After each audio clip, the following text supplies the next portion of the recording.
When you buy something for your home or for your family, we kind of all make the assumption that it's safe. That's what we assume. After all, somebody's probably testing these things and paying close attention for sure to products for our children and our infants. Turns out it's not that simple. We're learning the federal agency that's supposed to protect you from things like that are facing some major obstacles before it can actually reveal a product on the market is actually causing injuries or deaths. CBS News consumer correspondent Usher Qureshi gives you the inside scoop on what they call the safety secret.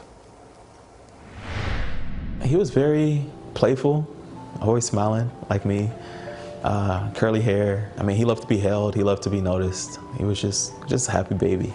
3 days before Christmas in 2017, Keenan Overton's 5-month-old baby Ezra went to sleep for the last time. I mean, there's no real way to know until you just try to pick up your baby and to get no responses.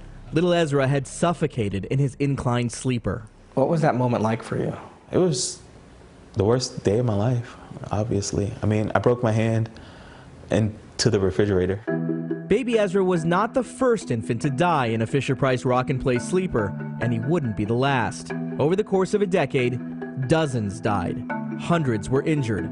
But neither the company nor the U.S. government had issued a warning or recall. This is a national scandal. At a congressional oversight hearing in June of last year, Fisher-Price and its owner Mattel revealed the death toll was much higher than the company had originally reported 3 years earlier. How many children have died totally? Today, we are aware of approximately, I believe it is the number is currently 97. Although those numbers change, as we are also finding that some of the products that have been attributed to the Rock and Play were not Fisher-Price or inclined sleeps.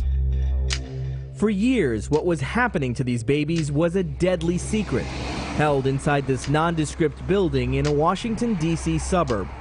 It's where the U.S. Consumer Product Safety Commission is responsible for overseeing millions of products.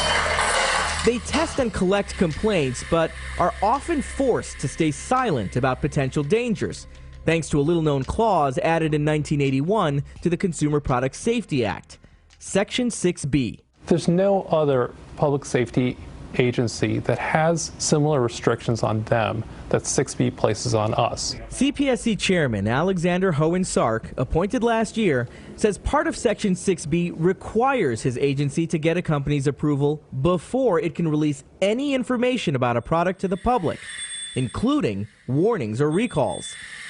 It's something 6B advocates say may protect a company's reputation from unfounded complaints. In the end of the day, good companies will work with us. But he says some companies don't, even when their products may be hazardous to the public. The agency's recourse? Take them to court, a process that can take months, even years. Section 6B sort of provides that roadmap for how they can game the system. But that's not how it works at other federal agencies. The National Highway Traffic Safety Administration can force recalls of vehicles for dangers like faulty airbags. And the Food and Drug Administration will order potentially tainted food off store shelves. It's unacceptable. Congresswoman Jan Schakowsky of Illinois helped introduce the Sunshine Product Safety Act.